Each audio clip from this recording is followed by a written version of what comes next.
지역 이슈를 속 시원히 풀어보는 헬로 이슈 토크입니다. 서울 2호선 연장선인 대장 홍대선 우선 협상 대상자로 현대건설 컨소시엄이 지정됐습니다. 민간 투자로 진행하는 이번 사업은 총 1조 8천억 원 규모인데요. 현대건설 컨소시엄이 단독으로 입찰에 응했습니다.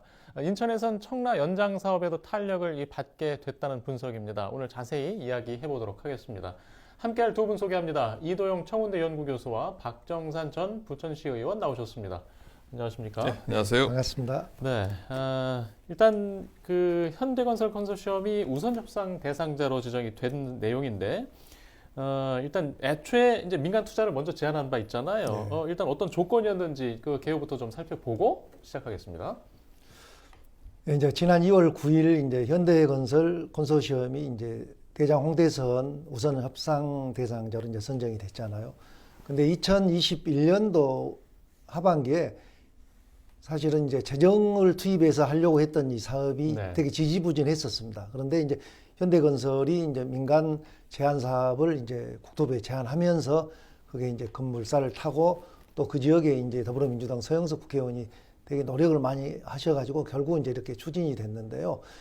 총 전체적인 현황을 좀 보면은 아까도 사회자께서 말씀하셨지만 1조 8천억의 예산과 총 연장 18.4km의 10개의 지하철역을 건설하는, 그리고 또 예. 5개의 지자체, 부천시, 강서구, 양천구, 고양시, 마포구를 연결하는 이런 이제 도시 광역철도입니다. 그래서 실질적으로 이제 이게 계획은 지금 2025년에 이제 건설해가지고 2031년에 완공하고 돼 있는데, 어떻게 보면은 이게 이제 그 현대건설이 단독으로 입찰을 했는데 제안도 그때 현대건설이 했었고 또 단독으로 이번에 하게 됐는데, 원래 이 법에는 단독으로 입찰을 하게 되면 재입찰을 하게 돼 있었는데 작년에 이걸 가지고 의논할 때 국토부에서 이거는 현대든 어디든 단독으로 두라도 재공고를 하지 않겠다. 그냥 우선 협상 대상자를 선정하겠다 해가지고 예. 이번에 이제 협상자로 지정이 된 것 같습니다. 예. 이 사실 이제 돈이 많이 들어가는 사업이고 또 재정 투자를 하느냐 민간 투자를 하느냐 뭐 결정적인 것은 사업비를 어떻게 마련하느냐 또 수익성이 있느냐 이제 이 부분이 관심이 크잖아요. 예. 지금 이제 BTO 플러스 BTL 혼합 방식. 예. 자, 이 방식의 좀 설명도 좀 필요하거든요. 예, 이제 전체 그 1조 8천억에서 이제 정부가 그 토지비 670억하고 그 건설비의 50%인 8,659억 원은 이제 정부가 되기로 한 거고요. 근데 이 정부가 되는 돈에도 지금 그 우리 소사 대곡선 예를 들어보면 네. 전체 금액의 10% 정도를 경기도와 부천시가 이렇게 부담하는 걸로 돼 있습니다. 5%씩. 근데 여기서도 지금 쉽게 말하면 아까 말씀한 대로 50%의 사업비는 이제 현대건설 컨소시엄에서 그 아까 말씀한 대로 BTO와 BTL 방법 두 가지 혼합 형태로 해서 그 공사비를 투입을 하는 거죠. 그래가지고 총 30년 기간으로 이제 해소하는 걸로 이제 설계가 돼 있습니다. 지금 예. 의원님이 이제 네. 어떻게 해야 구체적인 금액을 말씀하셨는데 일반적으로 이제 BTO와 BTL의 차이점에 대해서 좀 알고 넘어가야 예. 될 것 같은데요. BTO 같은 경우는 오퍼레이트, 그러니까는 즉 직접 운영한다라고 볼 수 있는 거고, BTL은 이제 리스, 예. 그래서 결국 임대료를 받는다고 볼 수가 있으니까 결정적인 차이라고 볼 수가 있을 것 같은데요.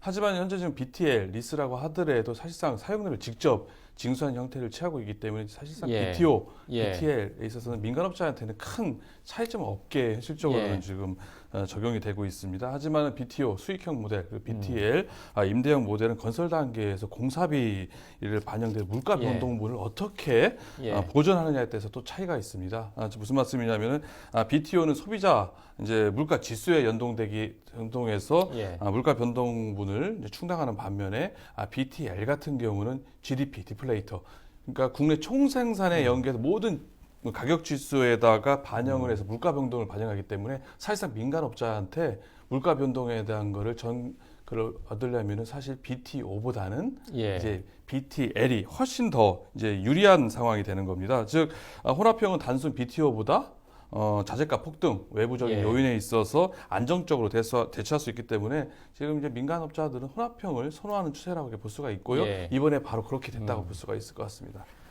지금 일단 대장 신도시 경우에 그 역세권 개발에 좀 방점이 찍히는데 컴팩트 시티를 조성하겠다. 자, BTL, BTO 방식, 혼합 방식으로 자, 이 내용도 좀 설명이 필요합니다.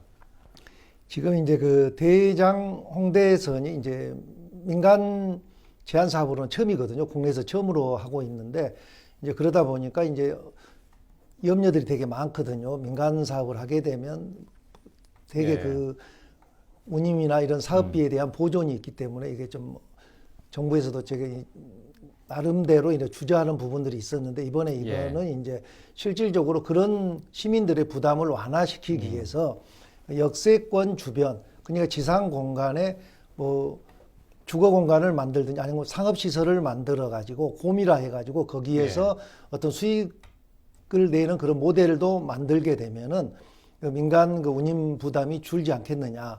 예. 그런 형태로 해서 이제 컴팩트 시티를 추진을 했는데 실질적으로 전체 그 역사를 보게 되면은 대장 신도시 같은 경우는 사실 고밀하기가 어렵지 않느냐 이런 생각을 합니다. 왜냐하면 공항 주변이어 가지고 그렇죠. 이미 고도 제한이 있고 신도시 건설이고 전체적으로 이미 그 도시 형태를 확정을 해놨기 때문에 내가 볼 때는 대장동의 컴팩트 시티는 쉽지 않지 않겠느냐 이런 생각을 예. 하고 되고 실제 거기는 그런 것보다는 원도 시민과 연계해서 교통이 편리하고 시민들이 지하철을 이용하기 쉬운 그런 형태로 개발이 돼야지 않느냐 이런 생각을 해봅니다. 예. 근데 이제 사업성을 확보하려면 초고밀화는 뭐 당연히 예측할 수 있는 거잖아요. 예. 불가피할 것 같은데 뭐 어떻게 생각하세요? 이게 기본적으로 이제 컴팩트 시티라는 개념 자체가 대중교통, 지하철을 중점으로 해가지고 고밀도, 고압축을 개발한 예. 방식 아니겠습니까? 그렇기 때문에 김포시 같은 경우도 5호선을 연장하면서 컴팩트 시티를 만드는 거고 대장 신도시 역시 이제 대장 홍대선이라는 지하철이 돌기 때문에 기본적으로 컴팩트 시티를 조성할 수 있는 또 이게 윤석열 정부가 또 그걸 추진하려고 하는 움직임이 있기 때문에 예. 김포 경우와 유사하다. 뭐 그럴 가능성을 아예 배제할 수는 없다고 볼 수가 있습니다. 앞서 말씀드린 것처럼 컴팩트 시티가 이제 대중교통을 중심으로 해서 초고층, 초밀도, 압축 도시로 예. 개발하기 때문에 역세권을 중심으로 해가지고 뭐 대형 오피스 아니면 복합 쇼핑몰이 들어서게 되고요. 주거, 상업 서비스 시설이 도심 내에 집약적으로 개발되는 예. 방식이기 때문에 사실 뭐 우리나라 지금 토지 가치를 극대화시키려고 하는 움직임에 의해서 그럴 가능성도 뭐 고려해 볼 수 있다라고 예. 생각이 되는데요. 다만 이제 문제점이 뒤따르게 되는 점이 있습니다. 즉 거점과 비거점 간에 너무 이게 현격한 예. 차이가 발생한다는 문제점이 있고요. 또 지나친 고음이라는 주거 환경을 예. 안 좋게 해치는 문제점이 있습니다. 다만 이제 부천 대장동이 앞서 이제 공항이 예. 인접해 있기 때문에 초고층 올리기 좀 어렵지 않겠느냐라고 말씀도 하셨는데요. 부천 대장동이 그나마 부천에서는 개발이 덜 된 지역인데다가 부천시 어느 정도 예. 거리가 떨어져 있기 때문에 뭐 괜찮을 수 있지 않겠느냐. 라는 지금 반론도 있긴 합니다만은 이제 컴팩트 시티가 갖고 있는 기본적인 문제점들이 많이 있습니다. 뭐 예. 한계익이 떨어진다거나 이게 올라가면 올라갈수록 이게 값싸게 공급되는 게 아니거든요. 그거가 더 비싸집니다. 네. 그렇기 때문에 서민 대중들을 위한 주택 해결에 있어서는 부적합한 모델이라는 그런 얘기도 있고요. 또 직주 근접이 아닐 경우에는 이제 수평 교통 이용 비용이 줄어드는 게 아닙니다. 네. 결국은 그대로 많이 들기 때문에 이런 문제점에 있어서는 대장 신도시도 뭐 문제가 있을 수 있기 때문에 좀 더 지켜봐야 되지 않나 생각이 됩니다. 예. 일단 민간 투자 방식이고 상당히 많은 비용이 필요하고 결국에 이제 비용 문제는 그 뒤에 또 이용자들이 부담해야 되는 또 걱정도 있거든요. 그렇죠. 그래서 지역 사회에서는 뭐 지역의 고밀화도 걱정이지만 주민 부담으로 이용 시민들에게 돌아오는 것이 아니냐 이런 걱정을 합니다. 그래서 이제 이 지하철을 처음에 협상을 할 때 지금 보면 보통 65세의 노인들은 이제 무료를 이용하게 돼 있지만 여기 대장 홍대에서는 무료 이제 운임 제도가 없습니다. 그래서 이제 노인들도 무료 운임을 제대로 다 이제 받아야 되는 문제도 있고 예. 그다음에 이제 거리 비례제라는 게 운임 제도로 예. 짧은 거리를 이동할 때는 비용이 싸고 먼 거리를 이용할 때는 비용이 늘어나는 그런 형태로 되어 있기 때문에 대장에서 홍대까지는 예. 보통 18km 정도에서 12km 이내에는 훨씬 기존의 지하철보다는 좀 저렴한 걸로 이렇게 설계가 되어 있는 것이죠. 예. 이제 요금이 지금껏 우리가 경험했던 그런 요금과 이제 앞으로 예. 다른 세상이 될 것 같아요. 그런 우려들이 많죠. 뭐 지금 의원님 말씀하신 것처럼 이제 이용 거리 비례 방식 65세 예. 이상에 대한 무임 운행이 없게 되는 거에 대해서 뭐 괜찮지 않겠느냐, 부담이 좀 줄어들지 않겠느냐라는 말씀을 하셨는데요. 하지만 제가 볼 때는 우려되는 부분이 좀 상당히 있을 수 있다라고 생각을 합니다. 현대건설 컨소시엄이 혼합형으로 지금 예. 처음 시도되는 프로젝트라고 앞서 말씀하지 않으셨습니까? 하지만 예. 새로 시작된 것에 대한 기대감도 있지만 우려의 목소리가 충분히 있다라고 볼 수가 있습니다. 앞서 말씀드린 것처럼 BTO, BTL 혼합형을 도입하는 가장 큰 이유가 뭐 공기를 줄이려고 하거나 아니면 시민들의 부담을 줄여들기 위해서 그걸 하는 게 아닙니다. 앞서 말씀드린 것처럼 결국 민간업자들의 손실, 예. 사업성을 높여주기 위해서 위험부담, 물가 변동분을 예. 보전을 보다 유리하게 그래서 사업자가 뛰어들 수 있게끔 만들어주긴 혼합형이기 때문에 그 방법의 수단 일환이라고 볼 수가 있기 때문에 결국 그렇게 되면 어떻게 되겠어요? 사업비 증가분을 세금 내지는 사용료, 임대료 증가가 될 수밖에 없다. 예. 시민들에게 전가될 수밖에 없는 측면이 있습니다. 물론 공사비가 대외적인 여건 때문에 뭐 우크라이나 예. 러시아 전쟁에 예. 의해서 올라가거나 불가피한 측면이 물론 있습니다만은 결국 사업비 증가에 대한 부분은 결국 누군가 부담을 해야 되고 결국 예. 그거는 세금 내지는 시민의 사용료로 전가되어 볼 수가 있기 때문에 무려 어느 정도 비용에 대한 부담이 있을 수 있다. 다만 그거를 줄이기 위한 방법을 예. 아까 의원님 말씀하신 걸로 어느 정도 방법을 세우긴 했습니다만 좀 부족하지 않을까 생각합니다. 예, 알겠습니다. 또 이제 지하철 노선을 일단 시각적으로 이제 보게 되면 그 주민들이 또 관심 갖는 큰 문제 중에 하나가 지하철역이잖아요. 지금 그렇습니다. 지역에서 지금 대장 홍대에서는 한 11개 역 정도 좀 언급되고 있는 것 같은데 그 중에서 부천 구간이 뭐 고강 원정 대장 정도 뭐 이런 언급이 있어요. 근데 또 주민들 여론이 있을 수 있지 않습니까? 추가적인 그런 민원은 없습니까? 지금 그래서 이제 그걸 어느 정도 LH하고나 부천시하고는 협의를 했고 예. 지역 국회의원실하고도 협의가 되고 LH가 지금 국토부하고 협의를 하고 있는 상태인데 예. 그렇게 되면 이제 한 개의 역이 추가가 되는 것이죠. 부천 지역에. 예. 그러면 11개가 되는데 그 이제 역을 건설하는 기본 취지는 원도심과의 연계를 하기 위한 그런 예. 이제 역사로 추진을 하고 있는 것입니다. 쉽게 말하면 예. 지금 대장동은 원도심하고 봉오대로를 사이에 두고 이렇게 분리되어 있는 형태잖아요. 그래서 원도심에서도 지하철을 이용할 수 있게끔 그런 형태로 하게 되면 추가가 된다 하면 아마 대장 신도시의 초입과 끝부분에 한 2개로도 늘어날 수도 있는데 그거는 지금 협의 중에 있는데 그 아직은 결과를 발표를 안 했기 때문에 예. 근데 LH가 어느 정도는 의견 접근을 본 것 같습니다. 결국은 예. 이것도 사업비인데 결국 현대 컨소시엄이 처음에 제안한 사업 금액에 추가가 되는 것은 지역에서 부담을 해야 되거든요. 근데 결국 이 부담이 부천시의 부담보다는 LH가 신도시를 건설하고 있기 때문에 신도시 안에 건설이 된다고 그러면 LH가 부담하는 형태로 이렇게 추진이 되고 있지 않느냐 이런 생각을 하고 있습니다. 예. 지금 노선 이야기를 좀 하다 보니까 이번에 보면 이제 보통 시점부와 종점부 계획으로 보통 처음에 발표할 때 얘기를 하는데 이번에는 예. 뭐 좀 더 구체적으로 경유 지역을 좀 국토부가 못 박았다는 표현들까지 나왔는데 자, 이렇게 하는 이유가 있을까요? 좀 이례적으로 할 수가 있는데요. 이번에 네. 국토부가 상세 경유 지역을 못 박았다. 예. 이게 보긴 좀 어려울 것 같고요. 지난해 9월경에 국토부가 대장 홍대선에 대한 민자 철도 사업 추진하겠다라고 이렇게 보도 자료를 배포를 하면서 이제 부천시를 비롯해서 마포, 뭐 강서, 양천 그리고 고양시 덕은지구를 직접 언급했기 때문에 예. 그게 나오다고 볼 수가 있습니다. 당시에 대장 홍대선 지나는 대략 노선도를 또 보도 자료에 첨부를 했었거든요. 하지만 정거장 관련해서는 최초 제안자인 현대건설 컨소가 제안한 여러 11개소가 있었기 때문에 그 노선 특성을 그렇게 언급을 했기 때문에 이렇게 노선이 나왔다고 볼 수가 있는 거지 무슨 뭐 국토부가 못 박았다라고 보긴 좀 어려울 것 같고요. 처음부터 현대건설이 제안한 노선이고 현대건설이 11개 정거장에서 지역에 하면서 볼 수가 있기 때문에 현대건설 입장에서는 뭐 운시대폭이 좁아졌다고 보기보다는 기존 계획대로 제안서를 낸 거고 추진한다 볼 수가 있을 것 같고요. 앞서 의원님 말씀하신 것처럼 일정한 요건 하에서 수익자 부담 원칙에 의해서 비용을 댈 경우에는 협의회에 의하면은 정거장을 신설할 수가 있거든요. 법에 의해서. 그렇기 때문에 정거장 수는 그렇다 하더라도 차후 늘어날 수 있다라고 볼 수 있을 것 같습니다. 예, 일단 대장 홍대선이 그 국가철도망 계획에서 확정된 이후 지금 그 2호선 연장을 바라왔던 인천 시각에서 예. 지금 청라 연장선의 조건부 추가 검토 사업으로 또 반영이 됐어요. 그렇죠. 지금 그래서 인천에서 기대감이 상당히 높아졌잖아요. 그렇습니다. 서울 2호선 청라 연장 사업의 선행 전제가 네. 되는 게 바로 대장 홍대선 아니겠습니까? 근데 그게 가시화가 되면서 인천에서도 2호선 청라 연장 사업에 뭐 탄력이 붙을 것으로 예상이 됩니다. 앞서 말씀하신 것처럼 제4차 국가철도망 구축 계획에서 대장 예.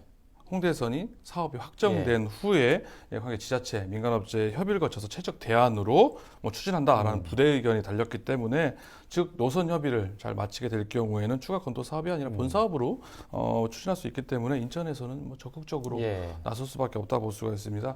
그렇기 때문에 인천시에서도 지난해 3월에 용역에 이미 착수를 했고요. 그 결과가 이제 곧 다가오는 3월달에 예. 이미 발표될 예정이고요. 서울 2호선 예. 청라 연장에 청신호가 켜졌다 이렇게 볼 수 있을 것 같습니다. 지금 차량 기지 위치라든가 방향은 지금 어떤 형태로 정리되고 있습니까? 지금 현재는 이제 실질적으로 지금 계획돼 있는 거는 대장에서 홍대선이잖아요. 이제 청라 연장은 없었던 이야기였었기 때문에 지금 현재로는 이제 부천과 예. 강서구와 이제 중간 지점 김포공항 그 주변으로 이제 지하로 차량 기지를 건설하기로 돼 있습니다. 그렇게 돼 있고 지금 그렇게 추진을 하고 있기 때문에 예를 들어서 추가가 된다 하면 그 문제에도 다시 검토가 돼야 돼 버리는 상황이 되거든요. 그리고 지금 현재 열차 운행도 4량짜리로 이렇게 운행을 하고 있는데 예. 만일에 연장이 되면 예를 들면 이용객이 늘어난다면 이게 5량, 6량짜리 예. 열차를 운영할 수 있다면 역사 건설할 때부터 거기까지 대비해야 될 거고 그렇게 된다 하면 만일에 이 비용과 차이가 날 수도 있고 건설비가 지금 계획했던 것보다 더 많아져 버릴 수도 있기 때문에 이런 게 전체적으로 검토를 해야 된다고 생각을 하고 인천에서 지금 추진을 예. 하고 있는데 예. 결국은 5차 국가철도망 계획에도 포함이 돼야 아직 포함이 되지 않았기 때문에 예. 그것도 포함이 돼야 되고 또 비용 문제 이런 게 전부 이제 추가가 돼야 될 것 같은데 현재로는 2025년도에 시작하는 거는 아마 그거가 상관없이 추진이 되지 않을까 이렇게 생각을 하고 있습니다. 이게 좀 유동성이 남아 있나요? 글쎄요. 제가 볼 때는 좀 뭐 그렇게 의원님하고 좀 비슷한 의견입니다. 뭐 예. 우선 현대건설 콘소 측에서 예. 정거장뿐만 아니라 차량기를 모두 지하하겠다라는 계획 아니겠습니까? 대장 홍대선 이게 원래 차량기지가 대부분 시점이면 기점에 존재하게 돼 있는 거거든요. 근데 지금 이제 홍대 입구는 사실상 거의 어렵다고 볼 수가 있기 예. 때문에 어쩔 수 없이 대장 지구 외에는 예. 달리 방법이 없다라고 볼 수 있는 게 현실적이라고 볼 수가 있습니다. 대장 홍대선이 2호선 천라 연장과 동시에 추진된다면 모르겠지만 지금 우선 시간적으로 우선 선후가 있기 때문에 이런 상황에서 현실적으로 대장지구 외에는 예. 다른 지역, 뭐 청라라든지 이렇게 생각하기에는 지금 어렵다고 볼 수 있을 것 같고요. 다만 현재 양천구에서 신정 차량기지 이전과 신정지선 연장 문제가 있지 않습니까? 거기에서 올 초에 그 구청장이 이 대장 홍대선 차량기지를 신정 차량기지 연장과 신정 차량기 이전에 대한 후보지 중에 하나, 4개 중에 하나로 언급을 했단 말이에요. 그렇기 때문에 이제 그게 앞으로 논란이 될 수 있겠지만은 이제 대장 지구 내의 차량 기지를 얼마만큼 크게 하느냐, 이제 규모의 문제가 좀 좀 기결이 되지 않을까 싶을 것 같고요. 물론 논란의 소지가 물론 있다고 볼 수 있을 것 같고요. 또 서울 지하철 2호선 청라 연장이 본격적으로 뭐 추진될 경우에는 물론 차량기지 문제가 다시 나오긴 하겠지만은 이거 좀 별개로 다뤄야 되지 않을까 이렇게 보고 있습니다. 예, 한 30초 정도 시간이 남았는데 지금 인천에서 이제 계양 신도시, 계양 박천역까지 좀 연장을 해야 한다는 이런 그 시각도 발생하고 있어요. 그거는 뭐 계양 신도시가 유일하게 3기 신도시 중에서 광역 철도망이 없다 보니까 그러니까 나온 거고요. 그러다 보니까는 이제 LH 인천시 계양과 적극적으로 지금 광역 철도망을 만들겠다고 하면서 2호선을 기존의 노선이 아니라 이제 박천을 계양 신도시를 거치고 박천으로 거쳐서 가겠다는 얘기인데요. 이렇게 됐을 때 발생하는 문제점은 기존에 있는 서운동 작전동 주민들이 이제 반발이 발생할 수가 있고요. 기존 인천 지하철 1호선과 노선이 중복되는 문제가 있습니다. 그 문제를 어떻게 극복하느냐가 있기 때문에 그 문제는 쉽지 않을 것으로 추진해본 즉 합니다만은 쉽지 않을 것으로 예상을 하고 있습니다. 예. 일단 인천에서는 좀 용역을 진행 중이니까요. 그 윤곽도 한번 지켜보면서 이해를 해야 할 것 같습니다. 예, 오늘 이야기는 좀 여기까지 하겠습니다. 시청해주신 여러분 고맙습니다.